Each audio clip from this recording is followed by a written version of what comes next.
नमस्कार, आप देख रहे हैं न्यूज 4 नेशन और मैं हूं प्रियदर्शन। बिहार में शिक्षक बनने की बाट जोह रहे तमाम अभ्यर्थियों के लिए नीतीश सरकार ने आज एक बड़ी खुशखबरी दी है।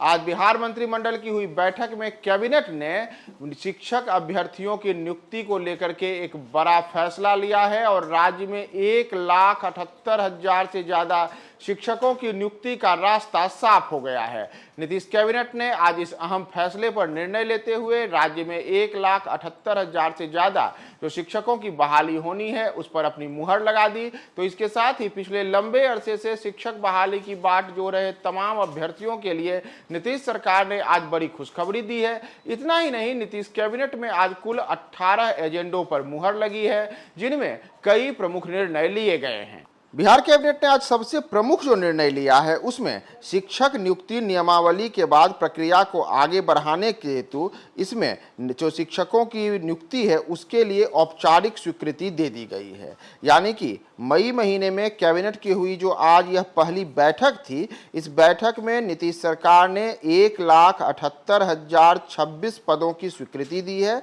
यानी कि राज्य में अब 1,78,026 पदों पर शिक्षकों की नियुक्ति की प्रक्रिया शुरू हो जाएगी। और इसमें अगर हम अलग अलग जो कक्षा हैं उनके बात करें तो इसमें पहली से 5वीं कक्षा तक के लिए 85,477, छठी से 8वीं तक के लिए 1,445, 9वीं 10वीं के लिए 33,186 और 11वीं एवं 12वीं के लिए 57,618 पदों को स्वीकृति दी गई है।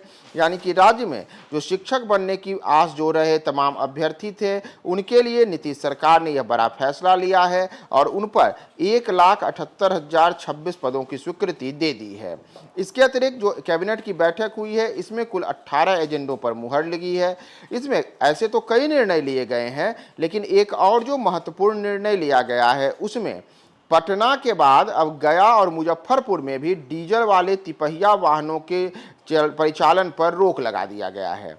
यानी कि गया और मुजफ्फरपुर दोनों के नगर निगम क्षेत्र में अब डीजल वाले तिपहिया वाहनों पर रोक लगाने का निर्णय लिया गया है। जिस तरीके से मौजूदा समय में पटना में जो नगर निगम के क्षेत्राधिक है उसमें डीजल वाले तिपहिया वाहन जो ऑटो रिक्शा होते हैं वो नहीं चलते हैं, उसी तरीके से अब गया और मुजफ्फरपुर भी उसी श्रेणी के शहर में शामिल हो गए हैं। और इन दोनों शहरों में भी जो नगर निगम का क्षेत्र है वहां पर अब डीजल वाले तिपहिया वाहन नहीं चलेंगे। 30 सितंबर 2023 के बाद इन दोनों नगर निगम क्षेत्रों में ऐसी गाड़ियां परिचालित नहीं होंगी। और इसके साथ ही पटना, गया और मुजफ्फरपुर के डीजल चलित मालवाहक वाहनों के लिए अनुदान का प्रावधान भी कैबिनेट ने दिया है।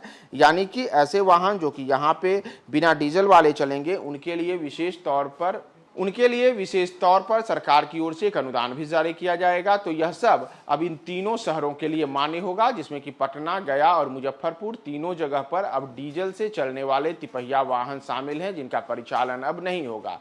तो कैबिनेट के जो 18 निर्णय लिए गए हैं, जिन 18 एजेंडों पर आज मुहर लगी है, उनमें जो दो सबसे खास निर्णय रहे उसमें एक तो 1,78,026 पद जो शिक्षक के पद हैं उनकी स्वीकृति का, दूसरा जो 3 जो राज्य में प्रमुख शहर में आने जाते हैं गया, मुजफ्फरपुर और पटना, उसमें पटना की तर्ज पर गया और मुजफ्फरपुर इन दोनों जगहों पर भी तिपहिया वाहन जो हैं उनके परिचालन पर नगर निगम क्षेत्र में रोक लग गई है। और भी नीतीश कैबिनेट की जो आज बैठक हुई है इसमें किन किन एजेंडों पर मुहर लगी है हम आपको तमाम अपडेट्स बताएंगे। आप हमारे साथ बने रहे न्यूज 4 नेशन पे।